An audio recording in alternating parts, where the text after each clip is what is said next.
खबर फिलहाल दिखाएंगे। फिलहाल रुक करते हैं गोरखपुर का, क्या कुछ कह रहे सीएम योगी, सुनते हैं। जो नाले हैं उनके प्राकृतिक शोधन के नगर निगम के इस पहल के शुभारंभ के अवसर पर आज के इस कार्यक्रम में उपस्थित महापौर डॉक्टर मंगलेश श्रीवास्तव जी,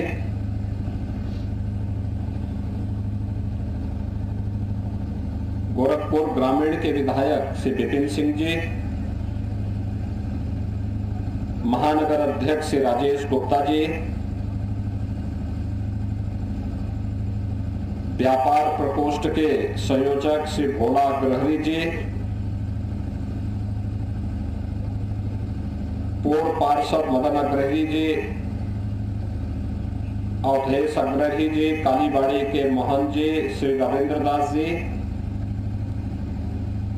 जिला प्रशासन के और पुलिस के विभाग के हमारे अधिकारीगण, नगर निगम के आयुक्त समेत सभी इस क्षेत्र के उपस्थित बहनों और भाइयों,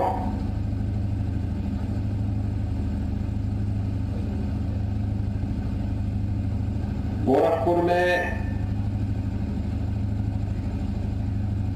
हमारी राप्ती नदी अविरल और निर्मल रहे,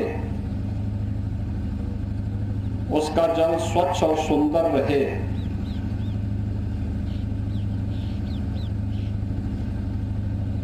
इसके लिए जो एक प्रयास नगर निगम गोरखपुर ने किया है, यह अत्यंत अभिनंदनीय है, सराहनीय है। और मैं इसके लिए नगर निगम की पूरी टीम को, महापौर समेत यहाँ की पूरी टीम, यहाँ के पार्षदों को, नगर आयुक्त और उनकी पूरी टीम को मैं हृदय से अभिनंदन करते हुए बधाई देता हूं। यह एक बहुत बड़ा कार्य हो रहा है। यह दो प्रकार से, एक तो प्रकृति को बचाने के लिए, दूसरा जीवन को बचाने के लिए। हमारे महापुरुषों ने हमेशा कहा है कि जल ही जीवन है और जल ही जीवन है। इसका इससे ज्यादा महत्व कौन समझ सकता है? जो पूर्वी उत्तर प्रदेश के लोग देख रहे हैं, समझ रहे हैं। प्रदूषित जल के कारण गोरखपुर और पूर्वी उत्तर प्रदेश के लोगों ने 1977 से लेकर 2017 तक 50,000 से अधिक मासूम बच्चों को दम तोड़ते हुए देखा है, इंसेफ्लाइटिस के नाम पर, अन्य वेक्टर बॉर्न डिजीज के नाम पर। इन विषाणु जनित बीमारियों के कारण होने वाली मौत का कारण प्रदूषित जल था, गंदगी थी। हम सब आभारी हैं पहले प्रधानमंत्री मोदी जी के, जिनकी प्रेरणा से स्वच्छ भारत मिशन पूरे देश के अंदर लागू हुआ। हर व्यक्ति को शुद्ध पेयजल की आपूर्ति करनी है। इसके लिए भी शहरी क्षेत्र में अमृत मिशन और ग्रामीण क्षेत्र में जल जीवन मिशन प्रारंभ हुआ। हर घर नल के माध्यम से घर घर तक शुद्ध पेयजल उपलब्ध कराने के कार्यक्रम प्रारंभ है। लेकिन अब जो हमारे पास जल है यह शुद्ध रहे, इसके लिए हमने नदियों पे ध्यान नहीं दिया, तालाब और पोखरों पर ध्यान नहीं दिया। जहां आप देखो, जिस नदी को देखो प्रदूषित है, जिस तालाब को देखो प्रदूषित है। कहीं गांव का पानी उड़ेल दिया गया, कहीं पे शहर का पूरा ड्रेनेज और सीवर को उड़ेल दिया गया। जिन नदियों का जल अमृत तुल्य हुआ करता था, वहां से बदबू आने लग गई। लेकिन आज नमामि गंगे परियोजना के बाद प्रधानमंत्री मोदी जी की पहल ने नदी संस्कृति को बचाने के लिए जो पहल उनके प्रारंभ किया था, आज उसका परिणाम है कि दुनिया का सबसे बड़ा धार्मिक और आध्यात्मिक समागम उत्तर प्रदेश की धरती में मां गंगा और यमुना सरस्वती की त्रिवेणी में प्रयागराज की धरती पर 13 जनवरी से 26 फरवरी के बीच में होने जा रहा है।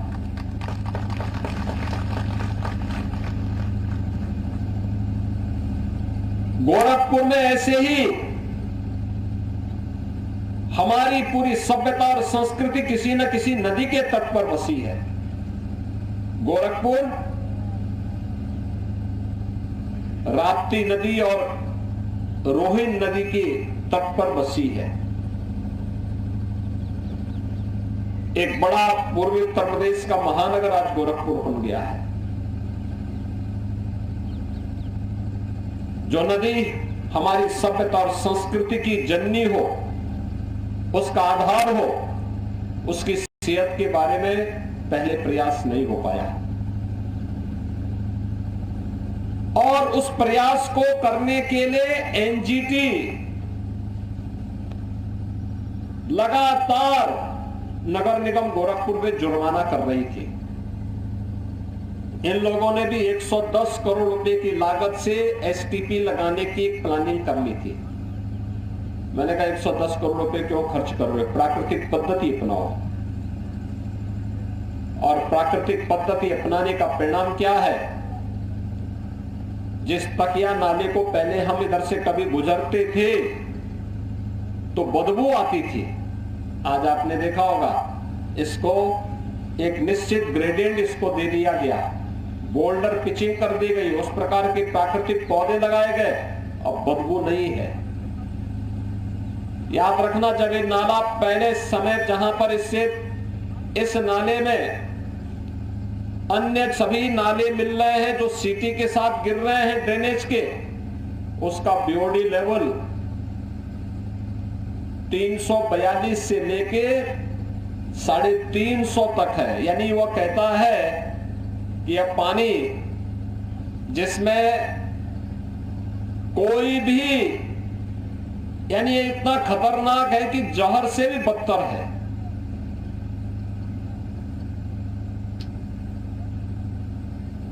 वह खेत में सिंचाई के लायक भी नहीं होगा, खेती को जला देगा। लेकिन जब एक निश्चित पद्धति उसमें अपनाई गई, बोल्डर की पिचिंग करके, जगह जगह रोक करके, छान करके, फिर आगे ले जा करके उसको ईंट के झावे से, मोटा बालू से, गिट्टी से, बालू के साथ उसको आगे ले जाने की कार्रवाई को आगे बढ़ाया गया, तो अंतिम वहां जब यह नदी में गिरने के पहले इसका बॉडी लेवल, इसमें ऑक्सीजन की मात्रा, इसमें अन्य खतरनाक विषैले जो तत्वों की जानकारी ली गई, तो यह था कि वह अब शुद्ध स्थिति में है, वह नदी में छोड़ा जा सकता है। बॉडी लेवल 15 से 18 के बीच में वह आ गया, यानी 350 से घट करके 15 से 17 के बीच में आने का मतलब अब आप उसकी सिंचाई कर सकते हैं, सब्जी उत्पादन में, फूल उत्पादन में उसका उपयोग कर सकते हैं, वो खेती के लिए खतरनाक नहीं होगा।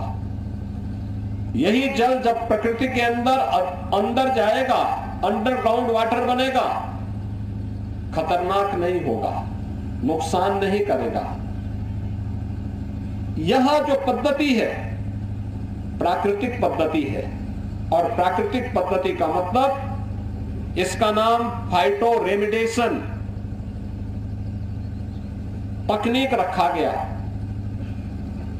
और यह एक प्राकृतिक पद्धति है जिनमें बिना किसी, एक बार में पैसा जो लगना है एक बार लग गया, बार बार नहीं पैसा लगना, बिजली का खर्चा नहीं है, कोई अतिरिक्त खर्चा नहीं है। अगर आप देखेंगे कि एक एसटीपी को लगाने के लिए सामान्य रूप से एक एमएलडी पर 4 करोड़ खर्च होते हैं, यह 18 एमएलडी का था, तो आप अनुमान कर सकते हैं कितना पैसा इसमें लगता। 72 करोड़ से ऊपर पैसा इसमें कम से कम लगता। हर वर्ष करोड़ों रुपए की बिजली लगती, मेंटेनेंस का खर्चा अलग से था, और जब फाइटो रेमेडिएशन पद्धति से कार्रवाई आगे बढ़ी, खर्चा कितना आया? पर एमएलटी 2.5 लाख रुपया।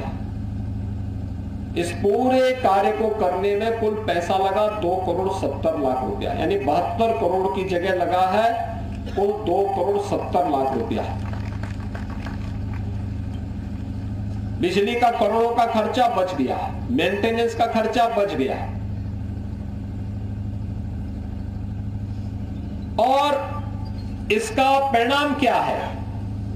अगर आप देखेंगे कि जो पहले बीओडी लेवल था, जिसके बारे में मैंने पहले भी कहा कि जहां पे यह लेवल पहले जहां यह 350 तक था, 342 से 350 था, वहीं आज यह अंतिम छोर में जब बीओडी लेवल है वो केवल 22 रह गया है।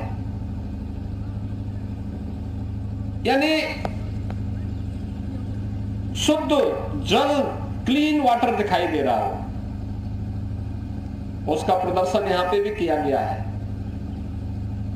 यह एक व्यवस्था है, इसको और भी अच्छे ढंग से आगे बढ़ा सकते हैं, अच्छा मॉडल दे सकते हैं।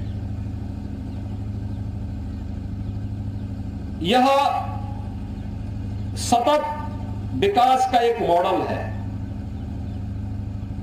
ये सस्टेनेबल है, ये तात्कालिक नहीं है, एक अस्थाई मॉडल है और इसको हम हर नाले के साथ जोड़ सकते हैं, अच्छे ढंग से इसको जोड़ सकते हैं, इसको और परिष्कृत स्वरूप इसका ला सकते हैं। ये फाइटो रेमेडिएशन की जो ये नई तकनीक ला करके प्राकृतिक पद्धति से करोड़ों रुपए की बचत करके राप्ती नदी की शुद्धिकरण का जो एक प्रयास प्रारंभ हुआ है, यह एक सराहनीय पहल है।